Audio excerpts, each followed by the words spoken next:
Been a while. Let's talk some basketball. It's Martin Luther King Jr. Day, and they got basketball playing pretty much all day on NBA TV and TNT, so that's kind of cool. I'll be checking out that because a lot of the late games are going to be good. I just finished watching the Thunder and the Hawks, so close to the halfway point. Cleveland has played 42 games, LA's played 40 games, Boston's played 38, right near the halfway point for a lot of these teams. What do we know? What do we got? Where to start? Okay, let's start at the top with the best team in the league, the Lakers. There are a couple things going on here that are interesting. First off, they're 31-9. They've played 25 home games and 15 road games, so it's slowly starting to even out.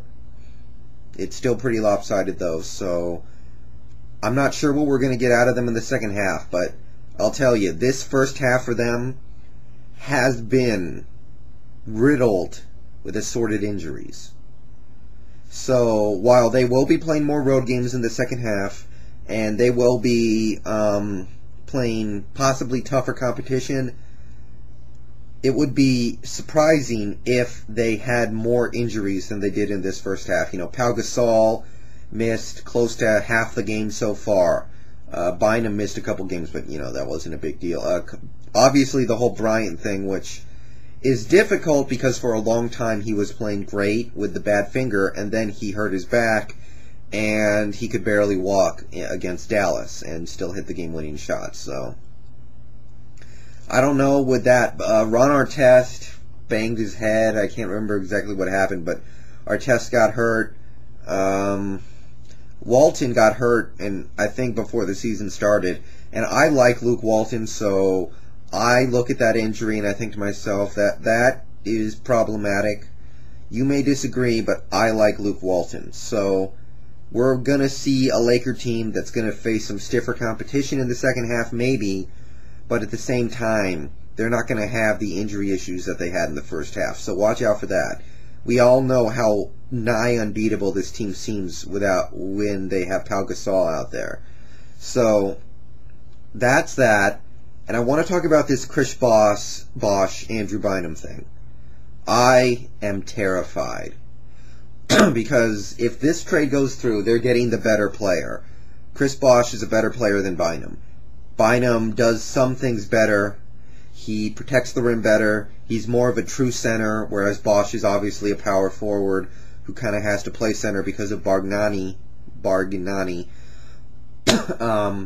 Chris Bosh is a threat to score from 20 feet in, and he does occasionally shoot threes and make them, now that you mention it. He's an awesome rebounder. He might not be as good as protecting the rim as Bynum is, but he is good. I think he can get the job done for the most part in that role. So if this Chris Bosh deal happens, and it can happen, it helps both teams, it works under the salary cap, and it makes sense all around. If it happens, this league is toast. We can wrap this year up. We can wrap the next 3 years up. It's all going to go to LA barring major injury. You're talking about a front five, a top five that involves, Bryant, Artest, Bosh, Gasol. What are you going to do against those guys? If this happens, everybody else can pack it up for the rest of the year. Stick your head between your legs and wait for this whole thing to pass. Wait for Bryant to retire, probably. So this terrifies me if the Lakers get the Chris Bosh trade done. Be careful. Watch out for it. Who else do I want to talk about? I want to talk about the Boston thing. They've obviously had a lot of injuries of their own to deal with. It doesn't surprise me. A lot of people, when I talked about Boston in, I guess, a negative light, people didn't like that very much. This is what I'm talking about. This is an injury-prone team. This team has a lot of old players on it. It's not surprising that they're getting hurt. And Garnett having that knee injury was not surprising to me at all. It was more a question to me of when was he going to get hurt, not is he going to get hurt. Pierce has missed some time. I know Rashid has really not been playing well even when he's been out there. He's been playing lazy. He's been playing, all he does is shoot threes for the most part. Maybe once every 2 weeks he'll show up and actually try, but for the most part, all he does is shoot threes. And, early in the year, I looked at this Boston team. A lot of people did, and they saw a juggernaut that could win 70 games.